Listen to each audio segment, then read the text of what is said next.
Russia থেকে ভারত আবার তেল কিনতে শুরু করলে রাশিয়ার কাছে ইউক্রেনের বিরুদ্ধে যুদ্ধ চালানোর টাকা আবারও জোগাড় হয়ে যাবে।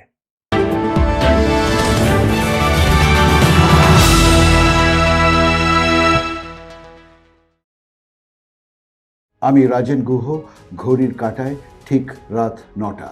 আপনারা এই মুহূর্তে দেখছেন ট্রু নিউজ বাংলা।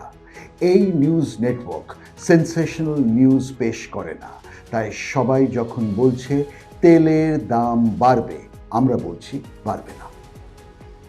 এই মুহূর্তে দেশ জুড়ে সবথেকে বড় চর্চা হচ্ছে আমেরিকা ইসরায়েলের যুদ্ধের কারণে মধ্যপ্রাচ্য থেকে যে তেল সাপ্লাই হয় তা কি বন্ধ হয়ে যাবে, দাম বাড়বে।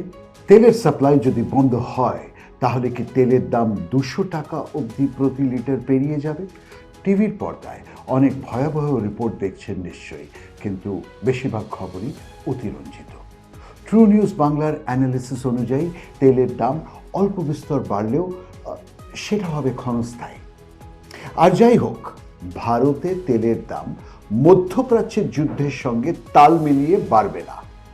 আমার মতে এই ধারণার পেছনে 6টা কারণ রয়েছে।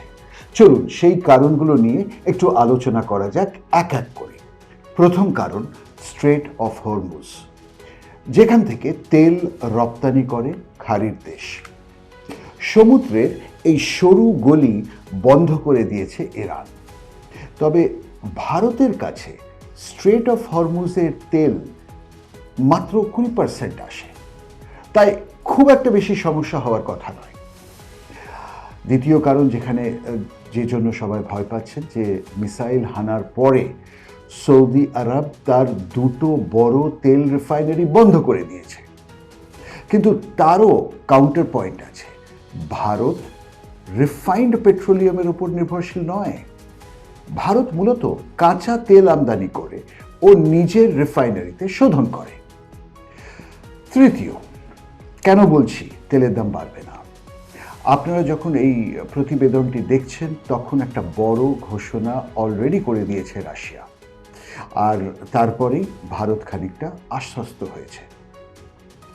রাশিয়া জানিয়েছে সংকট মোকাবিলার জন্য 96 লাখ ব্যারেল কাঁচা তেল তারা পাঠাচ্ছে ভারতকে, যা শোধন ভারতেই হবে।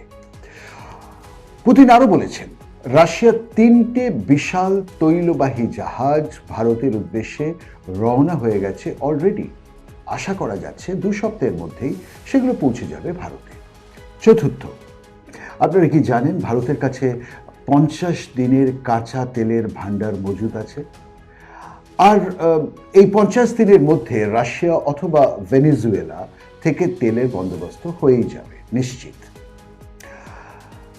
পঞ্চম পয়েন্ট, খাড়ির যুদ্ধ বেশি দিন চলবে না কোনোভাবেই।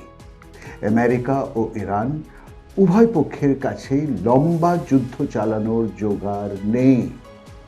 বিশেষ করে ইরানের আকাশ সম্পূর্ণভাবে আমেরিকা ও ইসরায়েলের দখলে। ইরানের এয়ারফোর্সের আর কোনো অস্তিত্ব নেই। 6 নম্বর পয়েন্ট মাথায় রাখতে হবে, আমেরিকা কোনো দিনই চাইবে না যে ভারত রাশিয়া থেকে তেল নিক। আমেরিকা জানে মধ্যপ্রাচ্যের যুদ্ধ যদি বেশি দিন চলে, ভারত ও অন্য দেশগুলো রাশিয়া থেকে তেল কিনতে বাধ্য হবে এবং আমেরিকা সেটা আটকাতে পারবে না। আর দ্বিপাক্ষিক ট্যারিফ কমিয়ে আমেরিকা ভারতের রাশিয়া থেকে তেল কেনা কিছু দিন আগেই বন্ধ করেছে। মনে রাখবেন, ইরানের সঙ্গে যুদ্ধ কিন্তু ভারতের নয়, আমেরিকার।